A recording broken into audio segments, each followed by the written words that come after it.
महत्वाच्या सर्वांनी ह्या आपल्या आदिवासी संस्कृतीचा जो डोंगरादेव कार्यक्रम उत्साहात साजरा होत असतो, या डोंगरादेव कार्यक्रमानिमित्त अशा पद्धतीने आपले सगळे समाज आणि समाजातील सगळे बांधव या ठिकाणी आपलं हा जो नृत्य प्रकार या ठिकाणी सादर करून दाखवलेला आहे, ह्या विद्यार्थ्यांनी 11वी कलाच्या विद्यार्थ्यांचं खूप खूप स्वागत स्वागत स्वागत.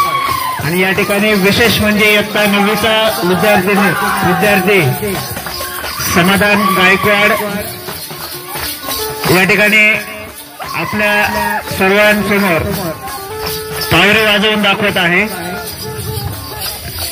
ठीक आहे, चला धन्यवाद.